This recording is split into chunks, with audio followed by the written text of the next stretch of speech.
Bon, maintenant, regardons les autres genres de calques. À date, on a vu les calques ordinaires qui contenaient des éléments graphiques.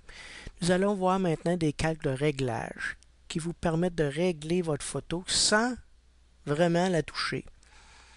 Donc, les calques de réglage règlent les pixels, mais ne les modifient pas avant de le sauver. Donc, on a notre photo. On voit que c'est en équateur. C'est plutôt pâlette, pas très punché. Donc, premièrement, nous allons aller dans les calques de réglage. Ici, ou on peut le faire aussi à partir d'ici. Donc, on va commencer avec les niveaux. Et on voit qu'il y a un histogramme. Un histogramme, c'est un graphique qui démontre les informations de la photo, les couleurs, etc. et les différentes hauteurs de chaque. Okay? On voit le rouge, le vert, le bleu et le tout ensemble. Bon, on a 3 flèches et celui-ci règle les tons foncés, les tons moyens, les tons clairs. Donc, je peux tasser ceci. Et le tout se tasse, je tasse là. Celui qui a probablement parmi les plus gros effets, c'est celui du moyen. Donc, si on le bouge, on voit que déjà, le contraste est augmenté et que l'effet brume a disparu. Et on peut jouer avec pour donner plus de noir, etc. Ici, si on bouge à foncé, et vice-versa. Et on a aussi auto. Si on fait auto, c'est pas très utile, ça revient à qu'est-ce que c'était. Donc, je vais revoir qu'est-ce que j'ai fait. OK.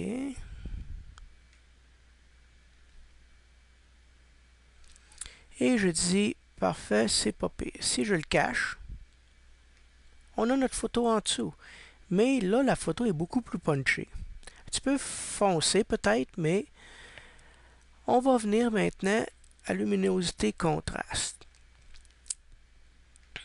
On a beaucoup de contraste, ce qui rend notre photo, et on peut jouer un peu avec la luminosité qui permet à donner un petit peu plus de lumière.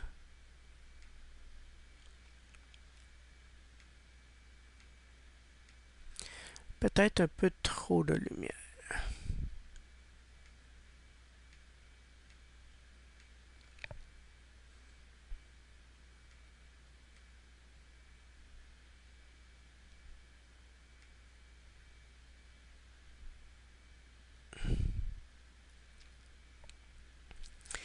Et après ça,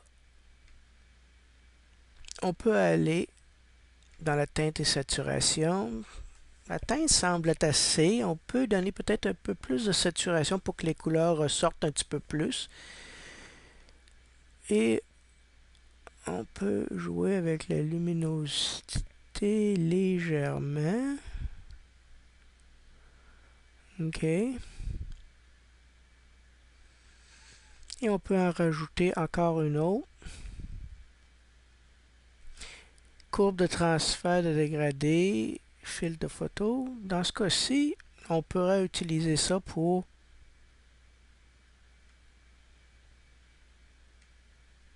faire du noir et blanc.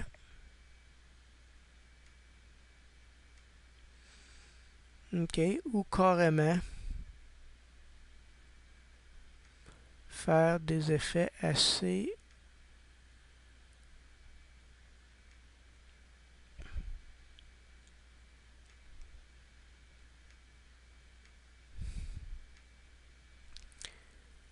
bizarres des fois.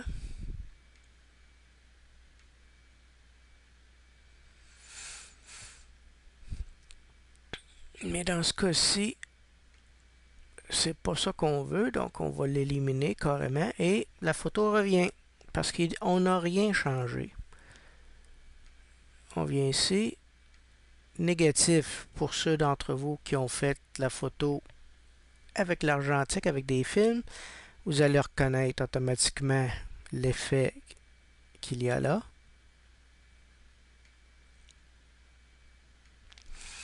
Il y a aussi le seuil qui peut faire des effets assez intéressants. Le seuil, qu'est-ce que ça fait? C'est que tous les tons qui sont en dessous de 128 deviennent noirs. Tous les tons qui sont en haut de 128 deviennent blancs. Donc, si je tasse mon seuil, on voit que on a de différentes valeurs. En bout de ligne, qu'est-ce que ça fait? C'est très simple. Ça transfère tous les tons en deux valeurs. Blanc ou noir. Rien entre les deux.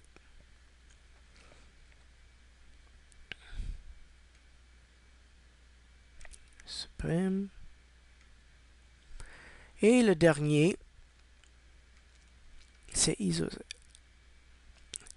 On voit ici, ça fait comme un peu posterized.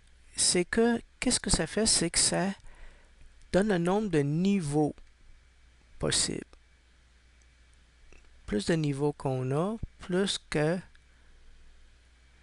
ça va ressembler à l'original.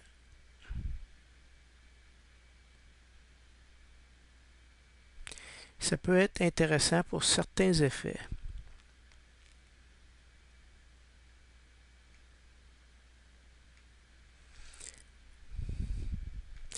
Donc, on peut voir ici que en dessous des calques, en les cachant,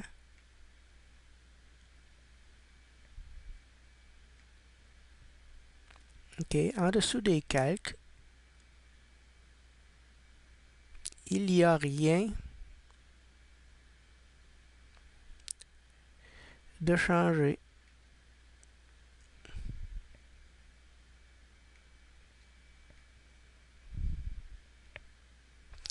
On peut jouer avec les valeurs pour voir qu'est-ce que ça donne.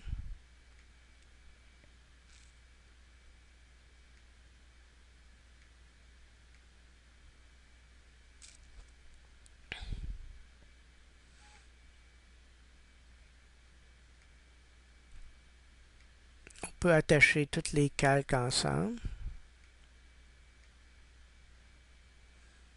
Donc on voit que la calque est beaucoup trop foncée maintenant.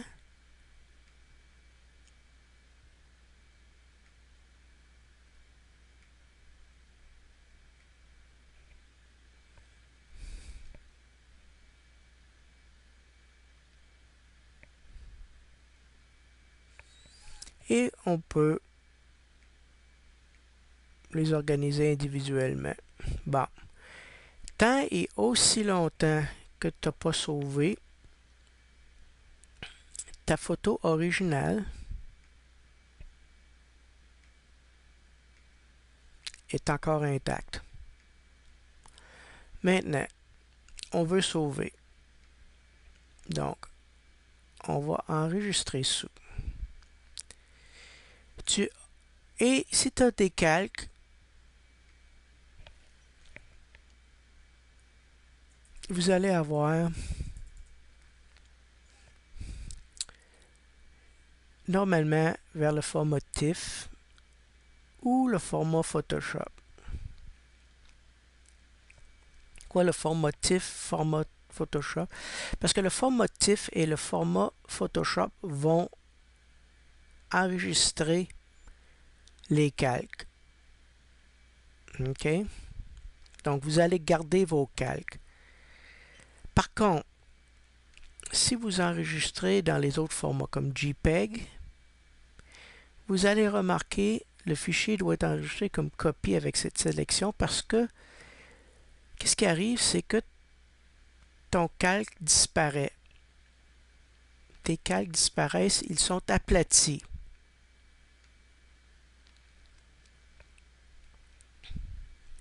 Disons qu'on a décidé qu'on va le sauver en TIFF.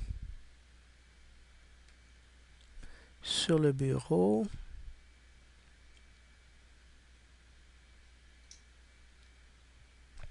Et on le voit sur le bureau. Si on fait Information, voici le désavantage. La photo est rendue à 4.8 mégaoctets versus ta première photo qui est 446 kilooctets. Donc, la photo en TIFF est 10 fois plus grande que ta photo originale. Par contre, tous tes calques sont intacts et à n'importe quel moment, tu peux faire des changements. Tu pourrais aussi carrément venir et les sauver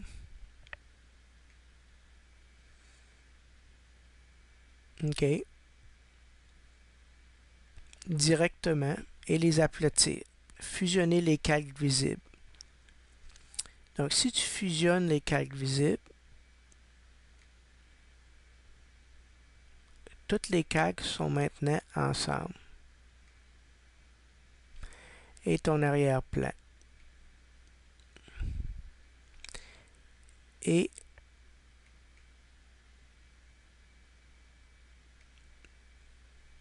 tes calques sont maintenant intégrés à la photo et les changements sont finaux. Ils sont dans la photo. Tu ne peux pas vraiment revenir en arrière sauf faire comme ceci. Et voilà les calques de réglage qui sont très forts parce qu'on peut les utiliser, faire des produits de calque.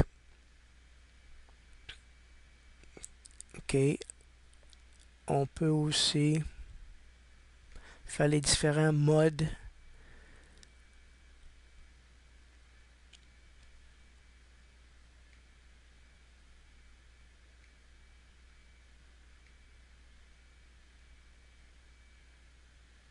Et vous pouvez jouer avec les différentes façons